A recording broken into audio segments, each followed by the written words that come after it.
안녕하세요. 오늘은 레위기 16장 20절에서 34절까지의 말씀을 나눠보도록 하겠습니다.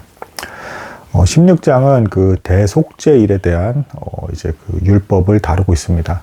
대속죄일이 필요한 이유가 있는데요. 이것부터 천천히 다시금 설명을 드리도록 하겠습니다.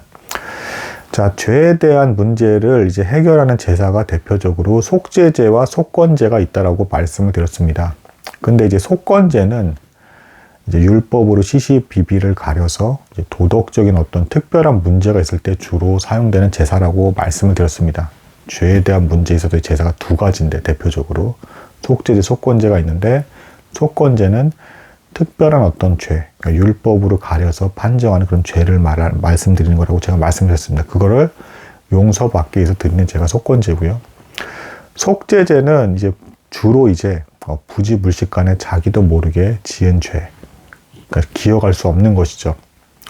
그러니까 기억할 수 없는 것을 속건제로 드릴 수는 없는 겁니다. 그러니까 따로 이 기억할 수 없는 죄까지도 다 용서를 받아야 되기 때문에 대속죄일이라는 날이 정해져서 이제 후반부 본문에 나오지만 날짜는 이제 7월 10일입니다.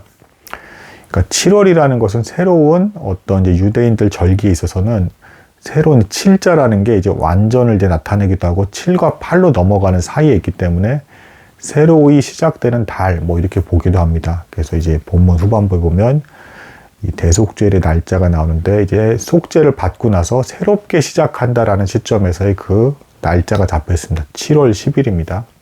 그리고 참고로 나중에 이제 율법을 보시면 희년이라는 게 나오는데 하나님께서는 계속 부유한 사람은 부자고 가난한 사람은 계속 가난하고 빚에 끌려다니면서 계속해 자자손손 대대로 노예로 살고 이런 것들을 기뻐하지 않으셨어요. 그래서 희년이라는 제도가 있었습니다. 그래서 그때가 되면 70년 주기로 이제 되는 것인데 빚에 대한 어떤 채무 문제나 이런 게 다 탕감이 되고 사라지고 다시 처음부터 시작할 수 있게끔 하나님께서 그런 제도를 만드셨어요. 그래서 그 희년이 되는 대속죄일의 마지막 날에는 크게 나팔을 불므로써 채무 관계나 빚이나 고통을 받던 모든 제도로서의 어떤 어려움 같은 것들이 다 탕감돼서 사라지고 아예 새롭게 시작할 수 있게끔 만들어 주셨다.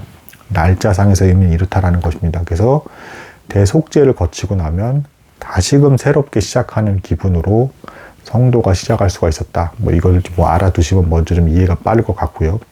그래서 다시금 강조해서 드리지만 대속죄일이 필요한 이유는 인간이 죄를 지었는지 안 지었는지 다 기억할 수가 없어요. 그래서 자기도 모르게 지은 죄가 반드시 있을 것이기 때문에 그런 죄까지도 완전히 다 사해지는 과정이 필요했다. 뭐 이렇게 보시면 되겠습니다. 제사 절차를 통해서 하나씩 담고 있는 의미를 나누고 이제 이 16장을 마무리 짓도록 하겠습니다. 먼저는 대제사장 아론이 자신의 죄를 사하는 제사를 드립니다. 숫송아지와 이제 양을 통해서 하나는 속죄제, 하나는 번제를 드려서 자신의 죄를 먼저 사합니다. 그리고 이 제사의 특징인데요. 대제사장이 거의 주도적으로 거의 다 합니다. 제사장이 거의 도와주는 게 없어요. 이건 이제 뭘 상징하는 것이냐.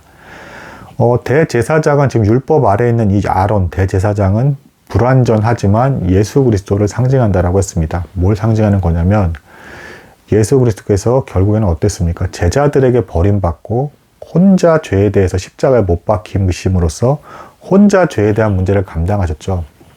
그러니까 하나님의 죄에 대한 문제를 해결하실 수 있는 분은 예수 그리스도 외에는 없다라는 것을 이제 이 대속죄일의 제사 절차가 이제 대제사장이 거의 다 진행하는 형태로 진행되는 것과 연결되는 것입니다.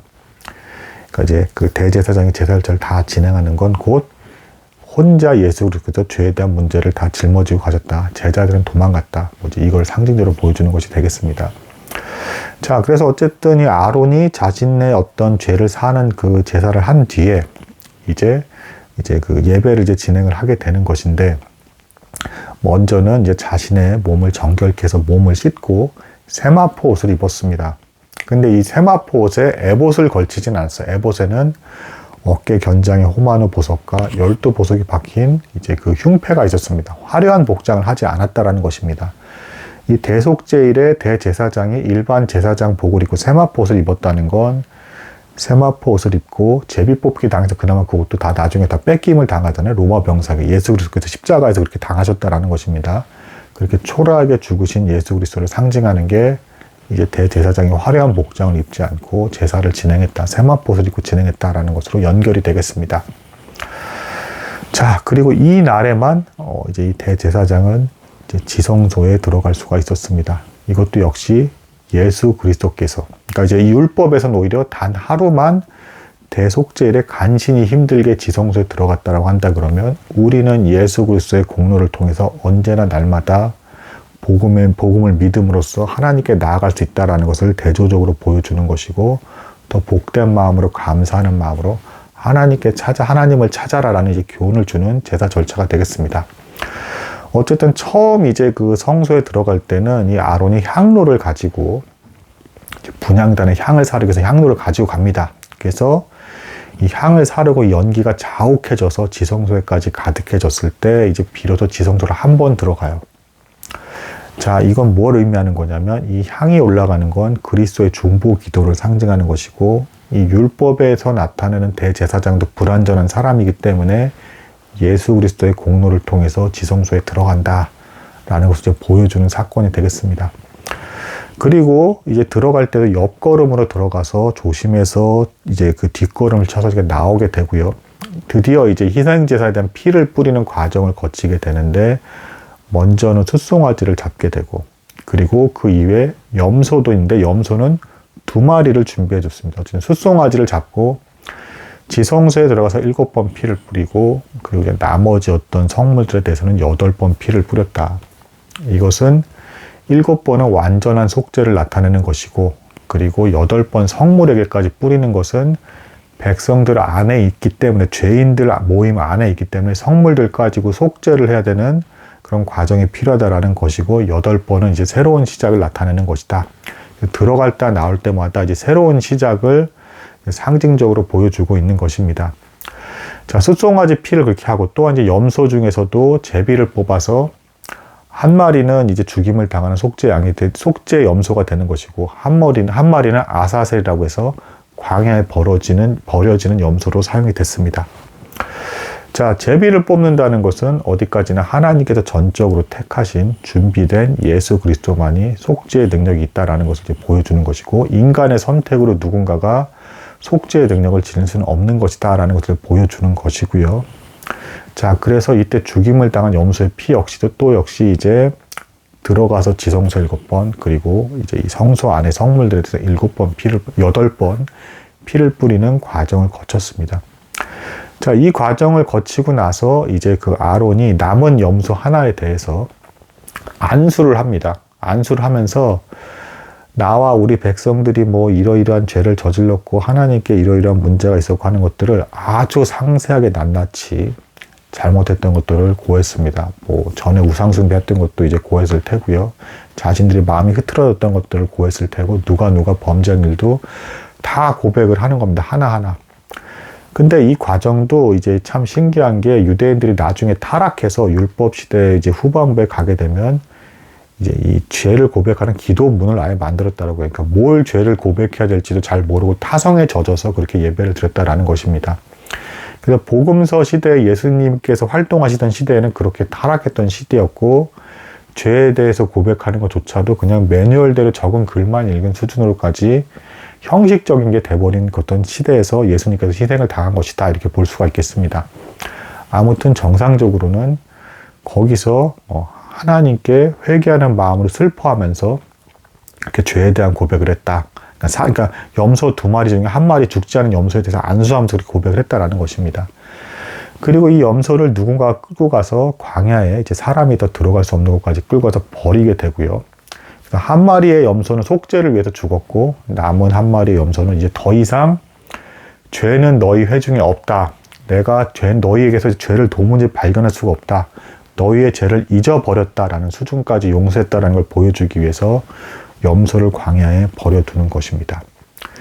이 제사 절차가 끝나고 나서 아론은 이제 들어가서 세마포 옷을 이제 그 성막 안에 벗어두고, 다시금 몸을 정결케 하고 화려한 에봇 옷까지 입는 완전한 대제사장을 옷을 입음으로써 이제 화목제의 성격으로서의 제사를 드리면서 백성들과 기뻐하게 됩니다.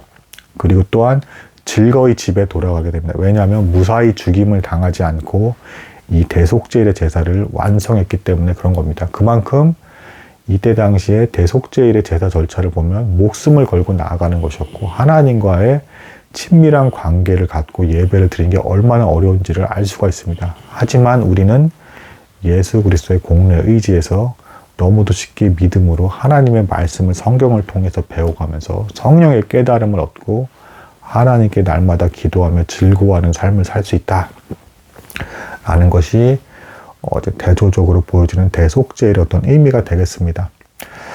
참고로 추가적으로 이제 그 이스라엘 백성들이 뭐 이런 것도 했다라고 해요. 그 아사셀, 그러니까 이제 광야로 버려지는 염소에게 있어서는 머리에 하나의 붉은 천을 묶고 그리고 뿔 한쪽에 그리고 남은 또 하나의 붉은 천을 이제 그 밖으로 나는 예루살렘 성벽에다가 붙였다라고 합니다. 그래서 이 붉은색이 흰색이 되면 하나님께서 정말로 우리의 죄를 용서해 주셨다라고 이제 여기는 풍습이 있었대요. 그런데 신기하게도 예수님께서 로마의 통치를 받던 시대, 그러니까 유대인들이 로마의 통치를 받던 시대에 죽으신 거잖아요. 죽으시고 나서 예루살렘이 나중에 멸망을 당하는데 멸망을 당하기 40년 전부터는 이 천이 하얗게 변하지 않더라. 그러니까 너희의 죄가 주홍 같을지라도 하얗게 변할 것이라는 말씀 있잖아요. 그렇게 증표를 보여주셨는데 이제 예루살렘 멸망당하기 40년 전부터는 이 붉은 천이 성문에 붙인 붉은 천이 하얗게 되지가 않더라라고 하면서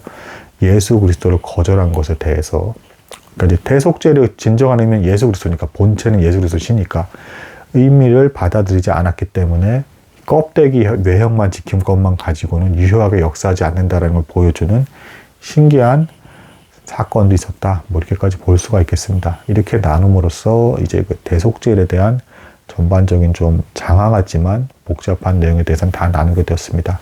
오늘도 들어주신 여러분들께 감사드립니다.